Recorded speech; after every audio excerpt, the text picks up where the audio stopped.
मित्रांनो, horror hub या YouTube चॅनलच्या अजून एका भयकथेमध्ये आपल्या सगळ्यांचं स्वागत.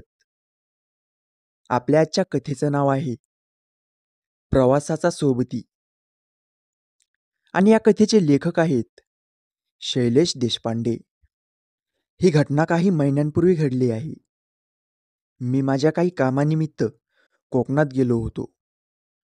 तसा मी कोकणात नेहमीच जायचो, म्हणजे माझ्या कामामुळे 2 महिन्यातून एकदा तरी माझी कोकणात एक तरी चक्कर व्हायचीच. बऱ्याचदा माझ्यासोबत मदतनीस किंवा मित्र असायचे, त्यामुळे प्रवासात सोबतही व्हायची आणि प्रवास कंटाळवाणाही होत नसे. यावेळेस जाताना माझ्यासोबत माझ्या कार्यालयातील जुने कर्मचारी जोशी काका होते. जोशी काका अनेक वर्ष माझ्यासोबत काम करत होते. अनेकदा त्यांनी माझ्यासोबत प्रवास केला होता.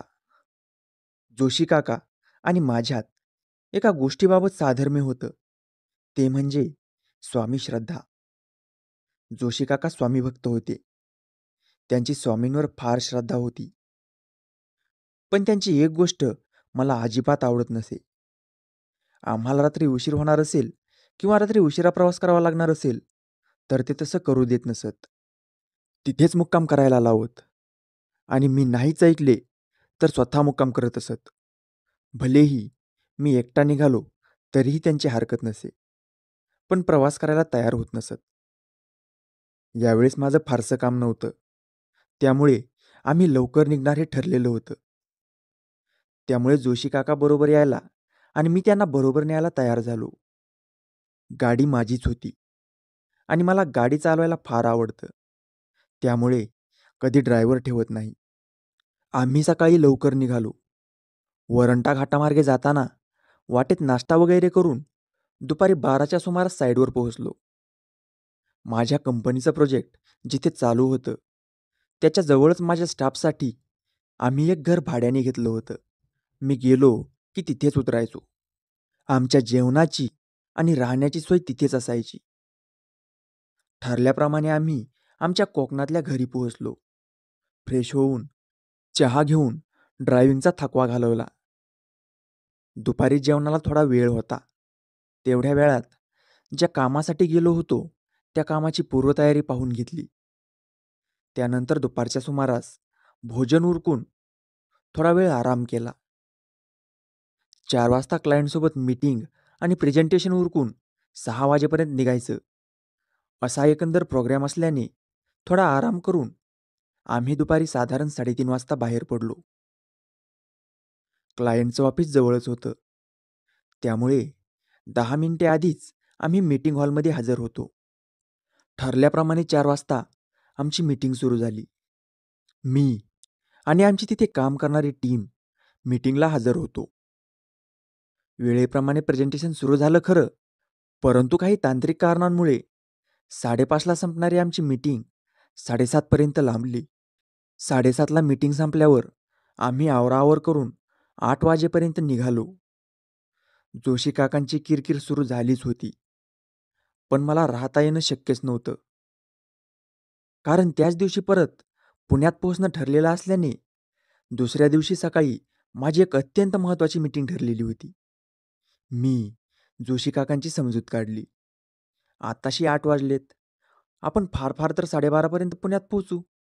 10च्या आत घाट चढून जाणार हे लक्षात आल्यावर अखेर ते तयार झाले. आम्ही बरोबर 8 वाजता निघालो. वरंधा जाम असल्याचे मला अलीकडेच कळले, त्यामुळे महाबळेश्वर मार्गे जायचं मी ठरवलं. त्यामुळे मी खेड क्रॉस केल्यावर पोलादपूर महाबळेश्वरच्या आंबेनळी घाटामार्गे जायला मी गाडी त्या दिशेने वळवली. साधारण 1.5-2 तास प्रवास केल्यावर घाटाची सुरुवात झाली. रस्त्याला अगदीच वर्दळ नव्हती. साधारण अर्धा घाट चढून गेल्यावर माझी गाडी अचानक बंद पडली. मला वाटलं गाडी गरम झाली असेल, म्हणून मी गाडी बाजूला घेतली आणि गाडीच्या पुढे मागे रिफ्लेक्टर लावले आणि गाडीच्या बाहेर उभा राहिलो. घड्याळ पाहिलं, 11:15 वाजले होते.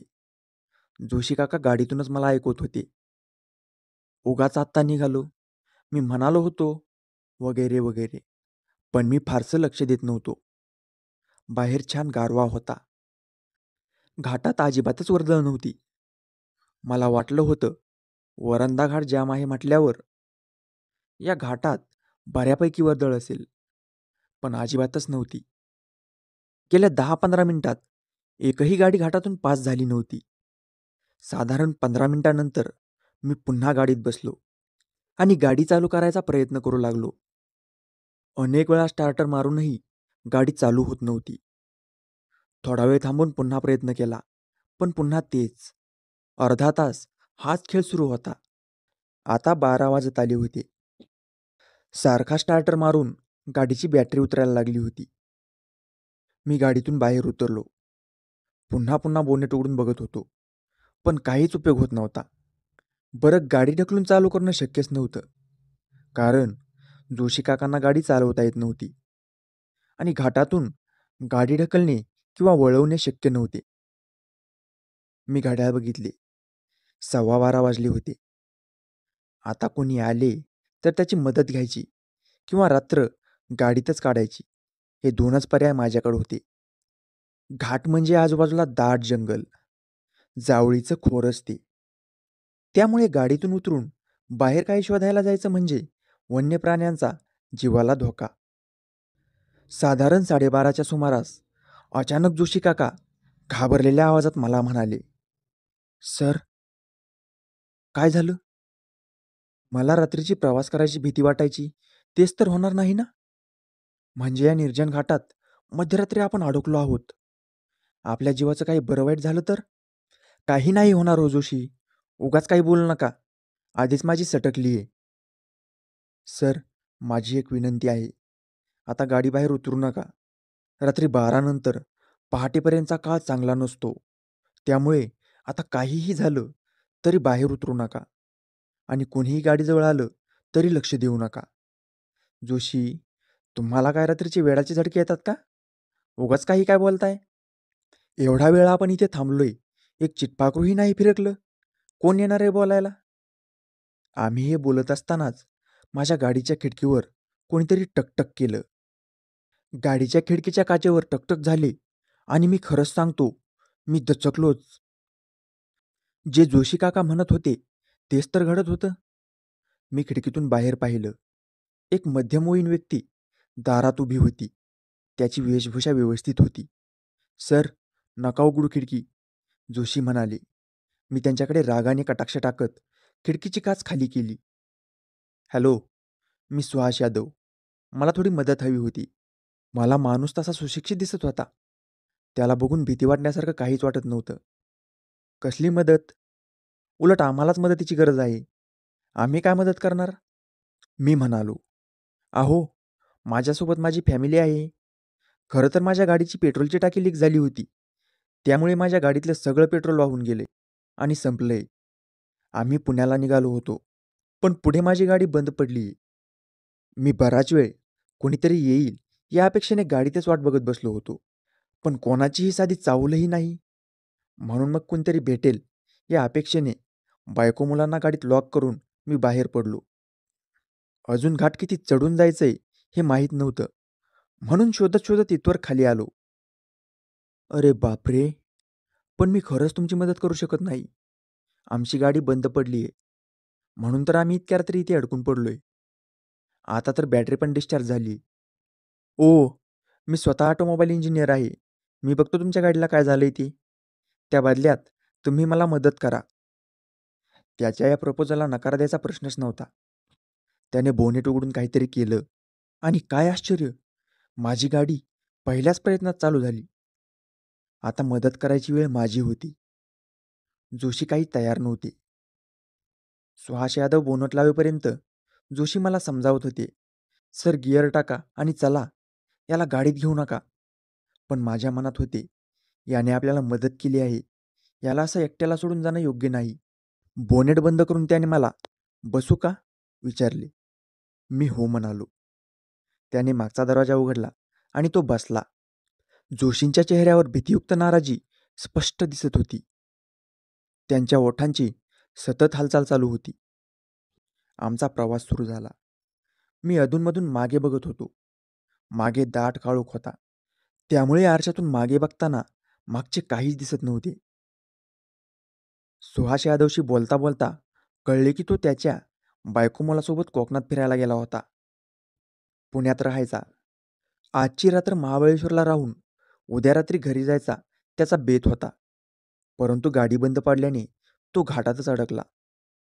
बराच वेळ कोणीच दिसत नाही म्हणून तो मदत शोधायला बाहेर पडला होता. पुढे किती लांब जायचे याला त्याचा अंदाज नव्हता. म्हणून मागे घाट उतरून काही मदत मिळते का हे बघत तो माझ्या गाडीपर्यंत आला होता. साधारण अर्ध्या तासाच्या प्रवासानंतर त्याने मला गाडी थांबवायला सांगितली. मी गाडी कडेला घेतली. आंबेनळी घाटात दाट काळोख आणि किर्र शांतता होती. तो गाडीतून उतरला आणि इकडे तिकडे काहीतरी शोधू लागला. सर, चला निघा आता, नका थांबू इथं. माझं ऐका आणि चला लगेच. जोशी विनवणीच्या सुरात माझ्याशी बोलत होते. तितक्यात सुहास यादव परत माझ्या गाडीजवळ आला. माझी गाडी इथे कुठेच नाहीये. माझं कुटुंब कुठे दिसतच नाहीये. मी इथे समोरच गाडी लावली होती. प्लीज मला मदत करा. सुहास अगदीच काकुळतीला आला होता. मला राहवलंच नाही. मी घाईघाईने गाडीतून उतरलो आणि यादवसोबत त्याची गाडी शोधायला लागलो. गाडीतून उतरताना जोशी काकांचा चालू असलेला विरोध अजिबात न जुमानता मी यादवच्या मदतीला धावलो. पण जोशी काका काही खाली उतरलेच नाहीत. मी आणि यादव आजूबाजूला शोधत होतो. काही वेळानंतर मला यादवने आवाज दिला. मी त्याच्या आवाजाच्या दिशेने पुढे गेलो. एका ठिकाणी मला चाकाच्या खुणा खाली गेल्याच्या दिसत होत्या. यादवचा घाबरलेला आवाज मला खालील बाजूने येत होता. त्यामुळे मी झाडाझुडपांचा आधार घेत थोडं खाली उतरायचा प्रयत्न केला. साधारण 30-35 फूट खाली उतरल्यावर एका मोठ्याशा दगडाच्या आधाराला एक गाडी थांबलेली दिसली. मी त्या गाडीच्या दिशेने पुढे गेलो. थोडा पुढे गेल्यावर मी थिजल्यासारखा जागेवर थांबलो. मोबाईलच्या प्रकाशात मी गाडीत वाकून पाहिलं आणि मी शॉक बसल्यासारखा जागेवरच उभा राहिलो. माझी मतीच गुंग झाली. गाडीच्या ड्रायव्हर सीटवर असलेला मृतदेह इतका वेळ जो माझ्यासोबत वावरत होता त्या सुहास यादवचाच होता. तिकडे जोशी गाडीत बसून स्वामींचा अखंड जप करत होते. तितक्यात त्यांच्या खिडकीवर कोणतरी टकटक केलं. जोशींनी बाहेर पाहिलं. तुमच्यापैकी कोणी खाली गेलं आहे का? गेलं असेल तर त्यांच्या जीवाला धोका आहे. चला त्यांना वर घेऊन येऊ. इतका वेळ एवढं सगळं घडून गाडीतून न उतरलेले जोशी त्या माणसाच्या बोलण्यानंतर निमूटपणे खाली उतरले आणि त्या व्यक्तीसोबत मला शोधायला बाहेर पडले. इकडे खाली मी अगदीच सुन्न झालो होतो. तेवढ्यात माझ्या मागे मला कोणाच तरी चाहूल लागली. मी मागे वळून पाहिलं. 4 आकृत्या माझ्याकडे येत होत्या.